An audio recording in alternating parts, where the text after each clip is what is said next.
Hey girl, hey, it's your girl, Regina Renee, the founder of Mindful and Melanated, the online community for everything health and wellness, mental health and wellness for Black women. I am also the host of the Strong Black Women Support Group podcast. I have not done a live stream for these past few weeks because, as some of you know, I am dealing with some medical issues. I'm actually having another surgery next week. But I just wanted to come on and upload a video to kind of talk about healing journeys and mental wellness journeys and how healing ain't always pretty. So the other day, I stumbled upon a meme that really resonated with me. It said something to the effect that I think I'm healed too much because I hate everybody. And child, let me tell y'all, when I read that, I was like, oh my gosh, this is how I feel right now. When you are so intentional about protecting your peace and your mental health, you start noticing like the red flags don't be orange no more. The red flags really be red flags. So being on a healing journey is messy. Being on a self-care, self-preservation, prioritizing my peace journey ain't always pretty. As a recovering, strong Black woman, you need to understand that it's not just the glow up moments, okay? The meditation sessions, the journaling, okay? Healing ain't always pretty. It's ugly cries at 3 a.m. All right. Healing ain't always pretty. It's moments of feeling completely alone. It's seeing people for who they really are, which is a really hard truth to swallow. Healing exposes all the hidden wounds. And when you start processing that mess, it brings up emotions you never knew you had. Healing forces you to face emotions that you didn't sign up for.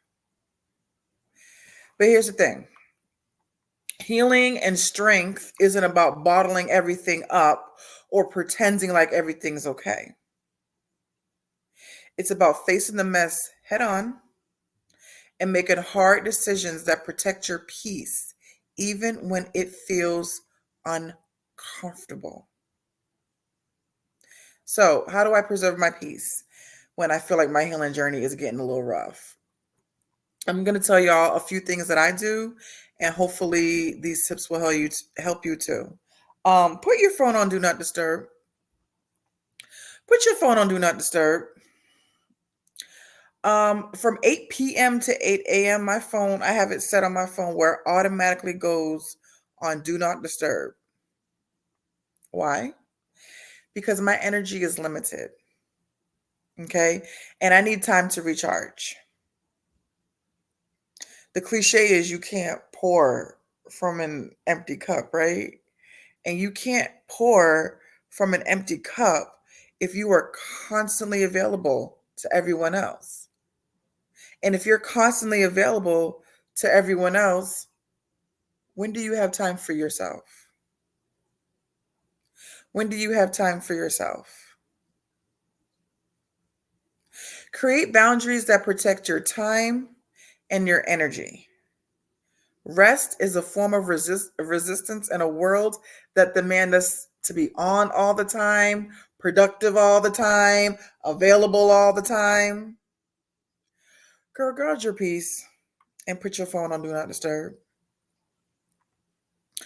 Now, the next thing I do is I try to reduce my social media time. And this one's going to get a little deep, so I need y'all to really sit down and listen to me on this one, okay? On the surface, reducing your social media time may seem like a no-brainer. Spend less time on your screen, especially with all the fake news out there and the nonsense and the shenanigans on the internet. But for me, it goes a lot deeper than that.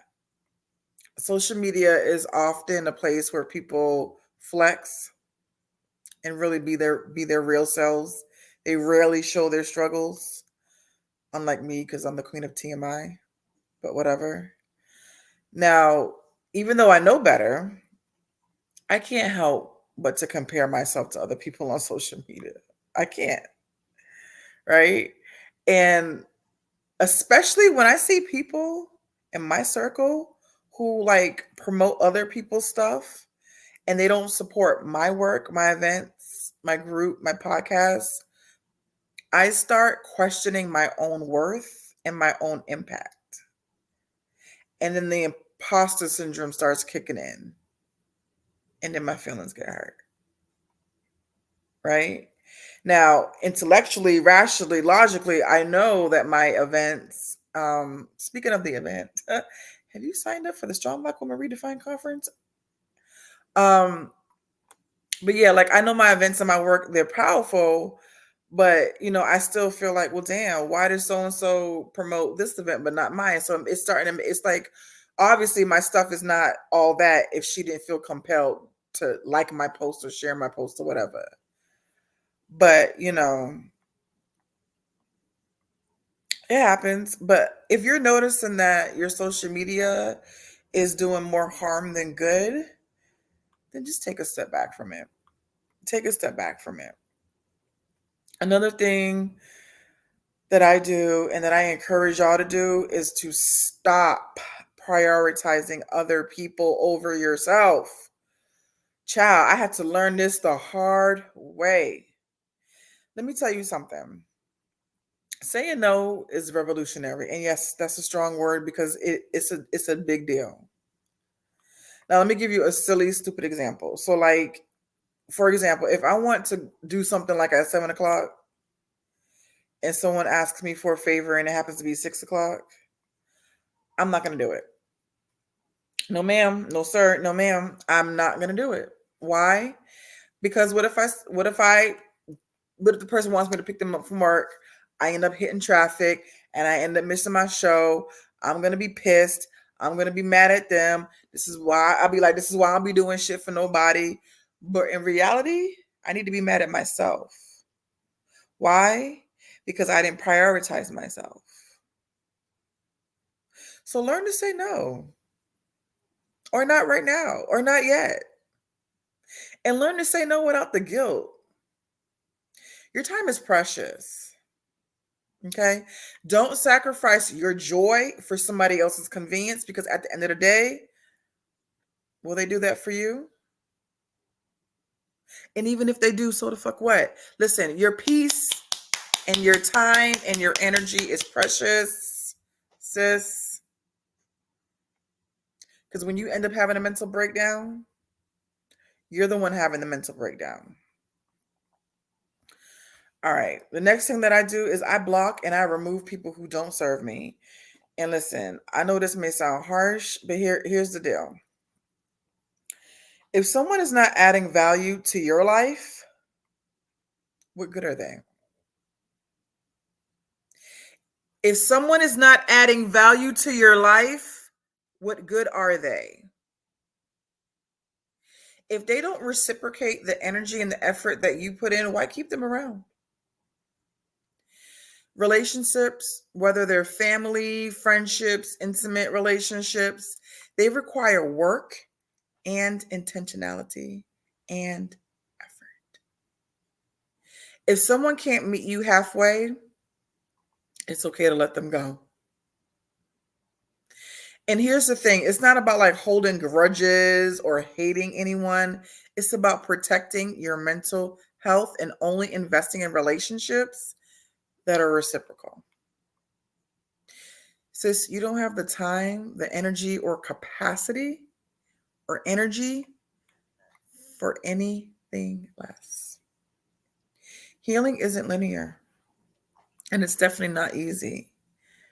But as we navigate through it, we must remember that our peace is non-negotiable. Protect your peace fiercely, even if it means making some choices that are quite tough. Because at the end of the day, you're worth it. You're worth it. Well, that's all I had to say, girl. Well, stay strong, stay soft, and most importantly, stay true to yourself. Deuces.